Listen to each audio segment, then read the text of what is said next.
Hi, I'm Laura Flanders, and this is CityWorks, a program by, with, and about workers and working in New York City.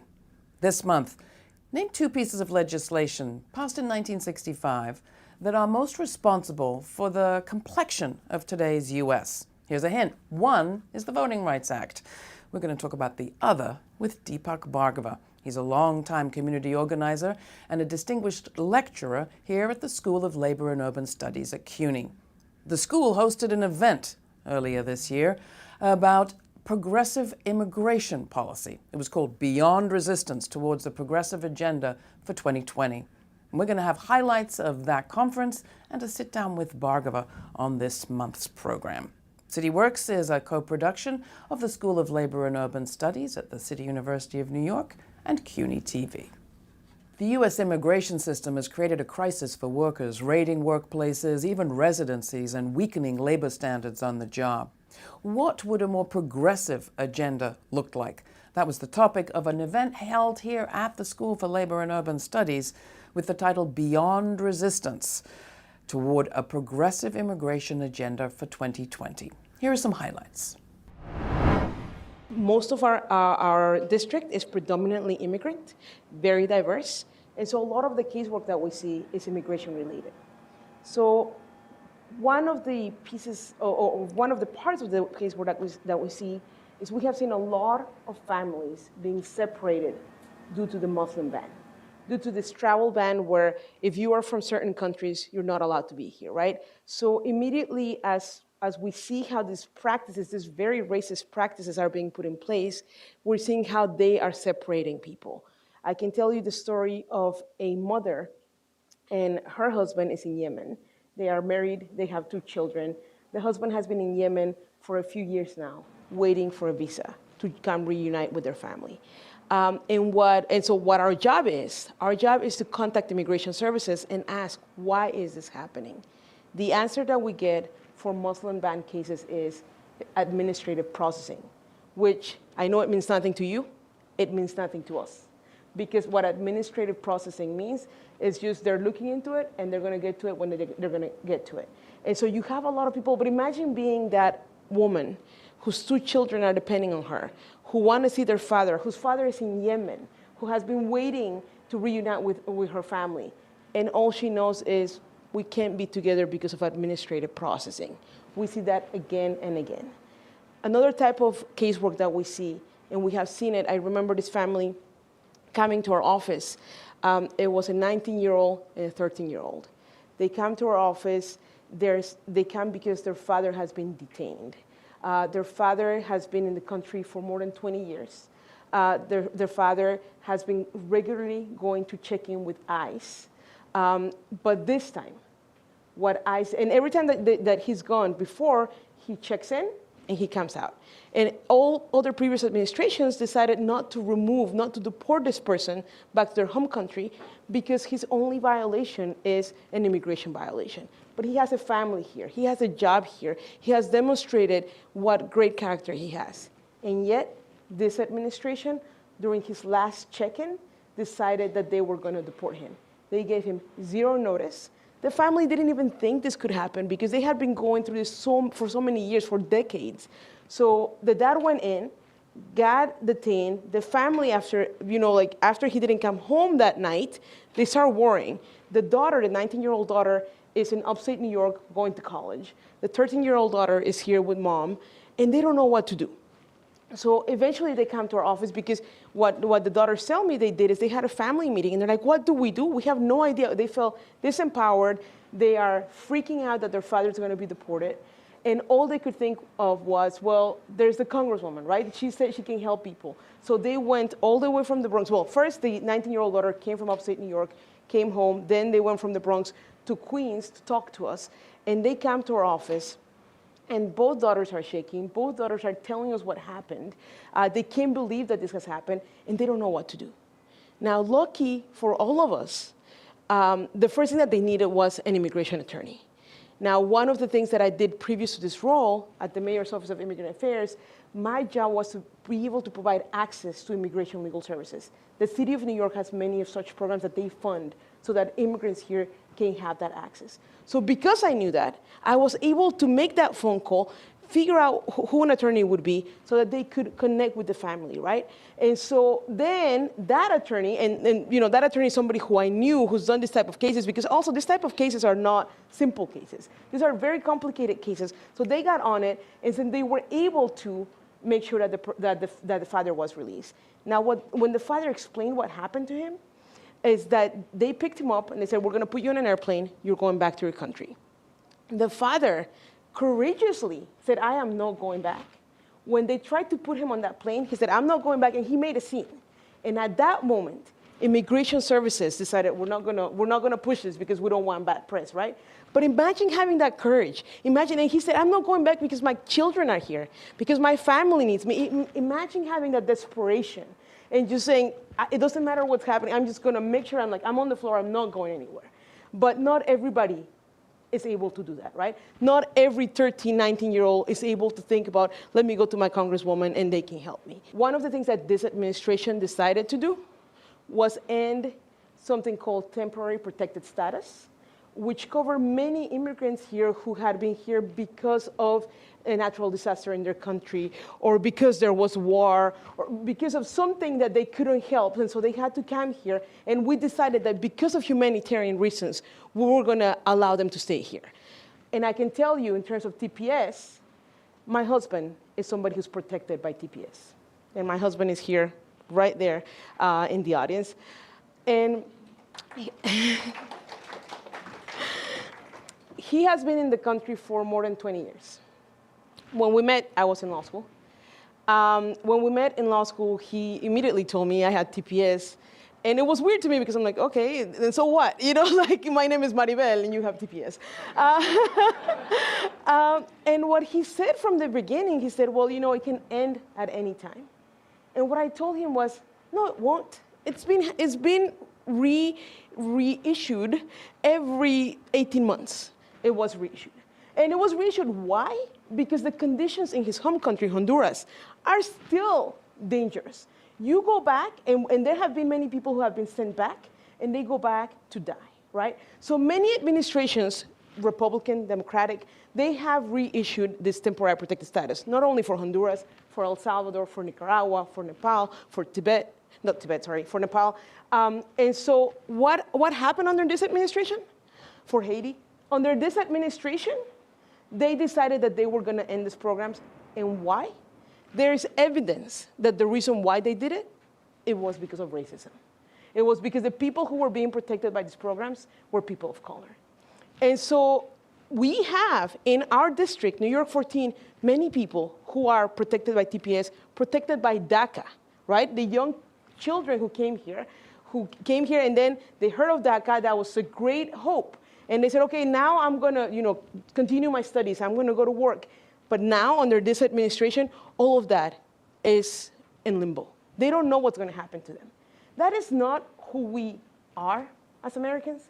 That is not who I thought we would ever be seeing, but that's what we're seeing. Another group of people that we've met with in our New York 14 is we have met with undocumented immigrants who served as responders during 9/11. These are people who put their lives on the line when this country needed them, right? And so they went and they selflessly worked there. What is happening to them right now? I can tell you the story of our constituent who cannot speak right now, who cannot walk. He lives on a third-floor apartment. To be able to go downstairs, he needs to be carried by a family member or a friend. What happens to him most of the time? He's at home. He has a wife and a 6-year-old child. We met with that family. What the child said to us was, can you help my dad? Because I would really like to go to the park. Because my dad is in his condition, my mom stays at home all the time. So when I come back from school, I stay at home. We cannot even go to the park. A 6-year-old child cannot even go to the park because of the condition that her father is in because of the immigration status. If you think about what is underneath all of this, in 1965, we had a revolution in social policy on two fronts that really changed the complexion of the country, the political complexion of the country. The first was the 1965 Voting Rights Act, which enfranchised African Americans and changed the electorate of the country locally, nationally, in profound ways, the effects of which are still visible every day in our politics. The second, less usually talked about change is the 1965 immigration law, which ended racial quotas and enabled people, including my family, to come from Africa, from Asia, from Latin America in much larger numbers. The political results of those two things, the Voting Rights Act and the 1965 Immigration Act, are dramatic. So there is no President Obama without the 1965 revolution, right? He got 39%. I will always say this to people, 39% of the white vote. That was his high mark, right? There is no President Obama in 1970 or 1975 or 1960. It was a consequence of that revolution.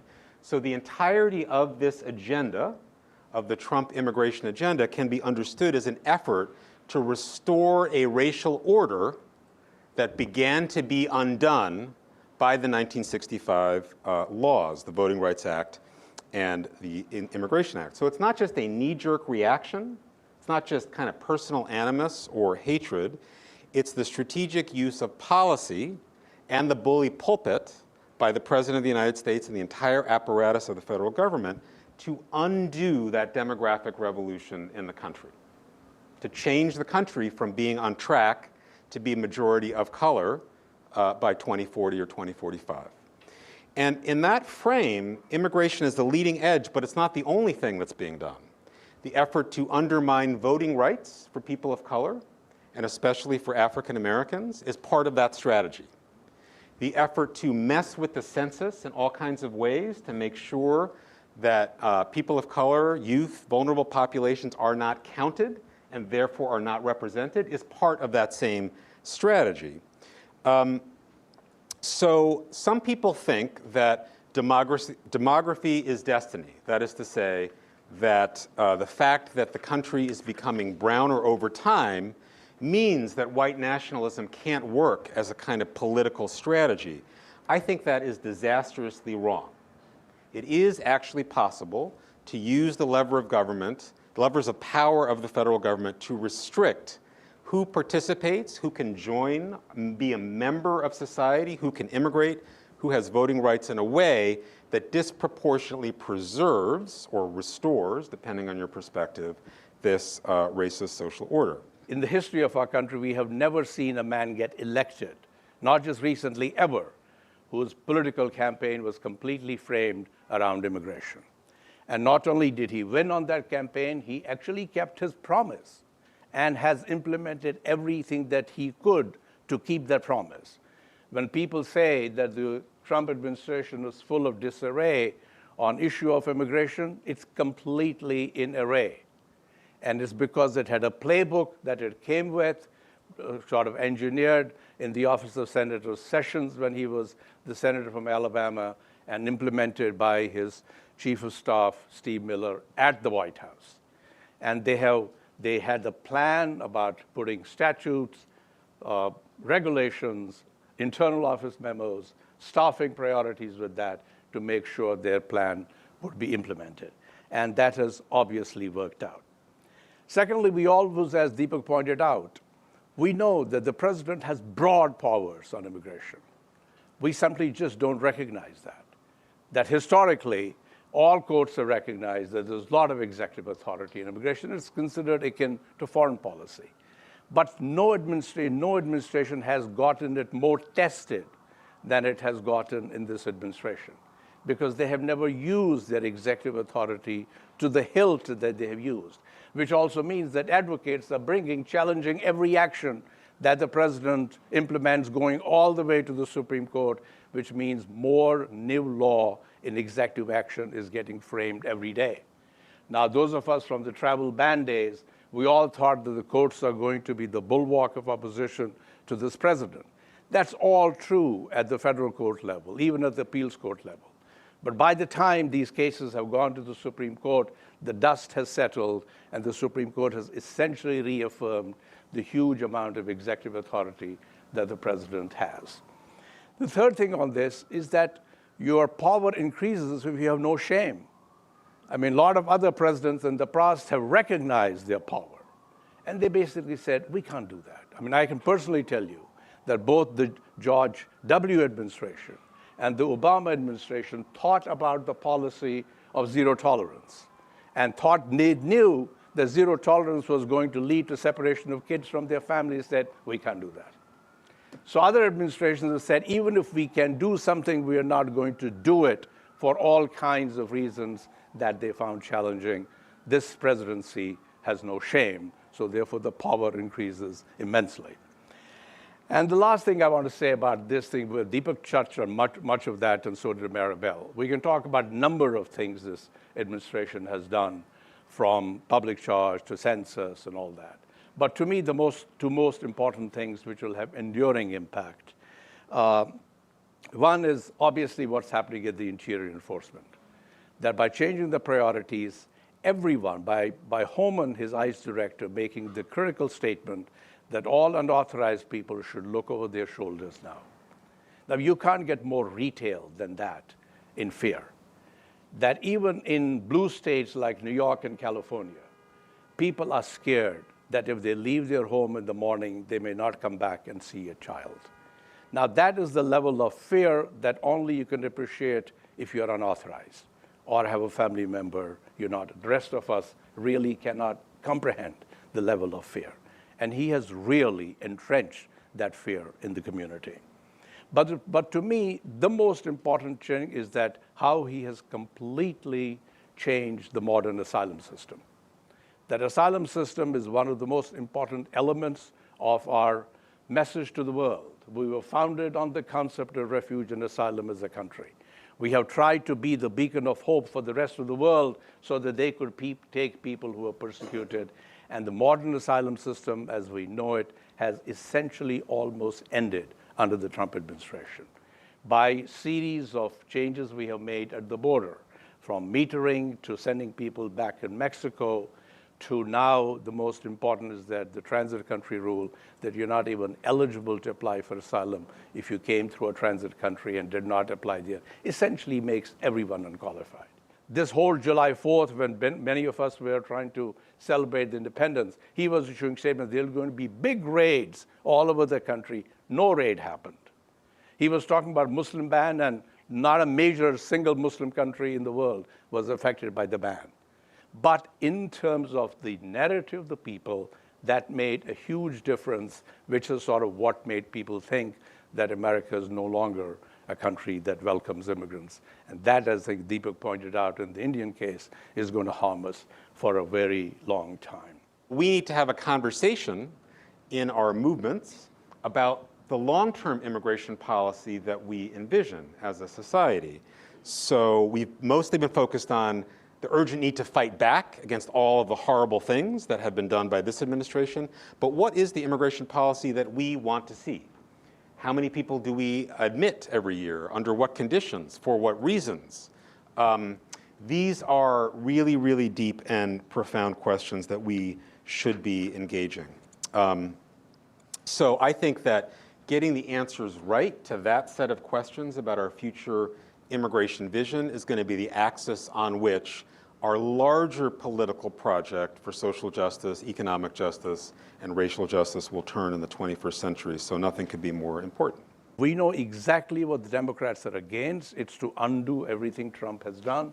But we don't have a plan for what do you do in terms of an affirmative strategy. And the problem with not having a plan for day two is that the problems that we are confronting on immigration predate Trump. The number of things that we have to really confront have only been made worse by Trump, but they have been endemic to us for quite some time. And highlight only two of those. The asylum issue. There is an asylum crisis. To say that this is a made-up crisis by the president at the border would be to really deny the truth. There are a large number of Central Americans who would like to come to the United States. A recent study showed that about 75% of Salvadorans would like to come to the United States if they have an opportunity. So there's going to be a pressure for asylum no matter who the president of the United States is. If we don't reform our asylum system, which essentially quickly we can get more into it in the debate, which guarantees quick asylum to people who deserve it, but also leads to removal of people who don't deserve it, we're not going to have a credible asylum system that the rest of the country can live by. Second is the legal immigration system. Again, people who are sort of feel pessimistic about our immigration. We still admit 1 million people a year as permanent residents. That has not changed even under Trump. That number actually hasn't gone down. So the legal immigration of 1 million people will probably stay there. The issue is how do we distribute the 1 million people?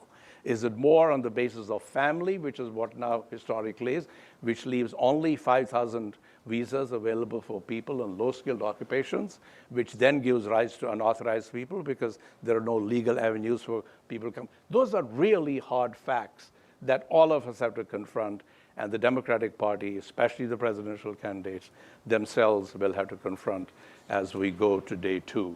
Thank you so much. So there you have it. Deepak Bhargava, one of the panelists you just saw at the Beyond Resistance conference, is with me right here in our office. He joined the CUNY School of Labor and Urban Studies earlier this year, where he is now a distinguished lecturer. But that comes after many years, 18, I think, heading up the Center for Community Change, a nationwide community organization that we'll hear more about. So Deepak, thanks for your presentation. That was important stuff. That history, I don't think, is well understood, going all the way back to 1965. Why did you decide to focus there in your remarks?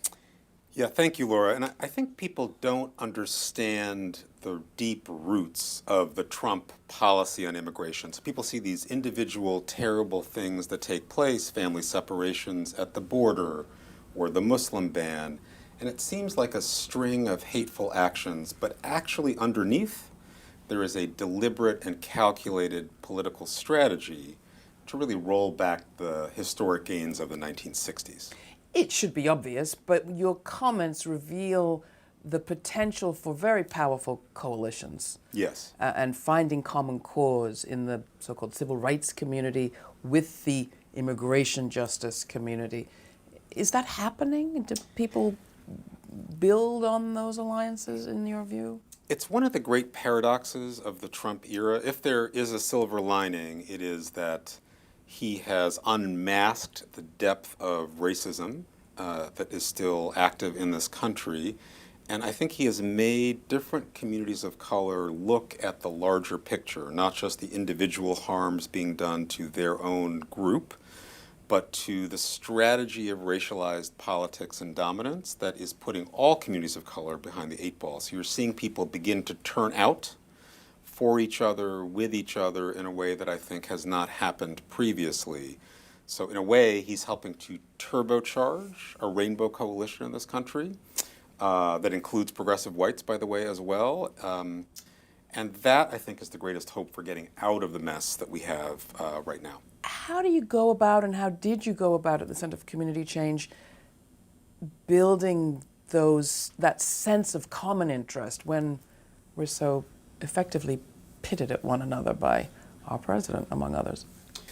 It's a really important question, and it begins by seeing immigration as part of a larger social justice strategy. So native-born workers are hurt when vulnerable, low-wage immigrant workers can be exploited at the job and taken advantage of by employers.